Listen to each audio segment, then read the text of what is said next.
Welcome to Tilapia Learning, a small e-learning company in Sydney, Australia. They create online training for banks, insurance companies, government departments, and retail businesses. It is a fast-paced environment with tight deadlines, but a casual and fun office environment. Lynn Dixon is an instructional designer who has worked at Tilapia for about 1 year.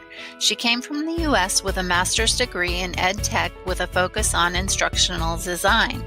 Because her Australian colleagues lack formal education in instructional design, Lynn is highly regarded and asked to take the lead on many projects. It's 9 a.m. in the office and Jeanette Parks has arrived. She is the sales team leader at Tilapia and secures work with new and existing clients. Lynn has always wanted to be more involved with the sales process at Tilapia because there often seems a disconnect between what is sold to the client and what the company is capable of within the time and budget allowed. As Jeanette approaches Lynn grows somewhat nervous as she already has a full schedule. Hi Lynn, we've got an exciting project kicking off this week and I'm told you'll be the lead. Cairns Aquarium wants to develop a touchscreen kiosk to celebrate World Wetlands Day. We'll need to fly to the aquarium on Wednesday to get started.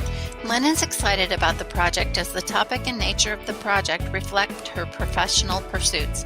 She puts her other projects in order and begins researching touchscreen interfaces as she has no experience designing instruction for touchscreen devices.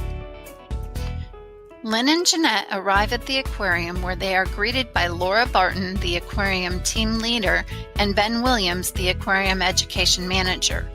Laura and Ben take Lynn and Jeanette on a brief tour, viewing and discussing the location of the kiosk.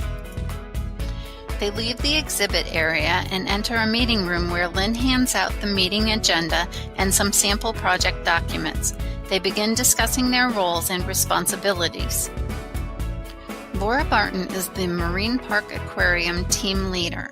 She's also the project sponsor who has responsibility for the major reviews and sign-offs, but no day-to-day responsibilities or involvement.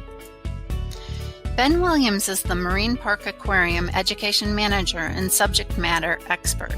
He has day-to-day responsibilities on the project. He's responsible for the client timeline, he coordinates with Lynn, he handles preliminary reviews and feedback, and is the resident wetlands expert. Lynn is the instructional designer on this project.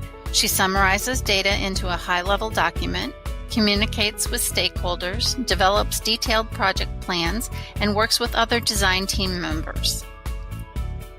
Jeanette Parks is the sales team lead at Tilapia. She is responsible for keeping the project on time and reminding people of deadlines. She also addresses further needs as they arise. As the meeting continues, Ben hands Lynn brochures, books, and posters, promising to send more resources electronically.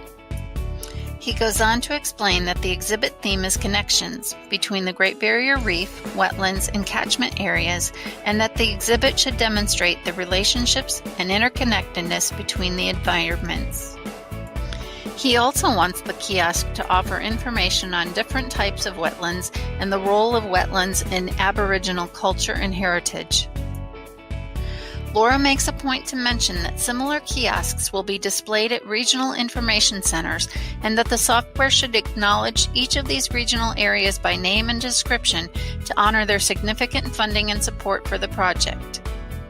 Ben enthusiastically describes his idea of showing a bird flying high in the sky, then quickly flying down into a more detailed billabong setting. Jeanette chimes in and reviews the project statement of work, which specifies the agreed total content time of 20 minutes at an average interactivity of medium. The mention of a time limit reminds Ben to explain that they want to measure how much time any learner spends in a particular kiosk section and have a report that indicates the most popular and longest viewed sections. Jeanette confirms this is included in the project scope and Tilapia's technical developers shouldn't have an issue making it happen. Jeanette also reminds Laura and Ben that although audio narration will be included with the kiosk, the budget did not allow for the hiring of professional voice talent to do the recordings. Instead, the team would use voices from Tilapia Learning's professional staff. Lynn steers the conversation back to how a typical project should run and provides detail regarding the next steps. She will return to Tilapia to review Ben's content, determine which topics and activities to include, and summarize this information in a high-level instructional design document. Everyone is happy as the meeting concludes. Laura quickly mentions that a group of senior citizens that regularly tours the aquarium could serve as a pilot group of users if needed.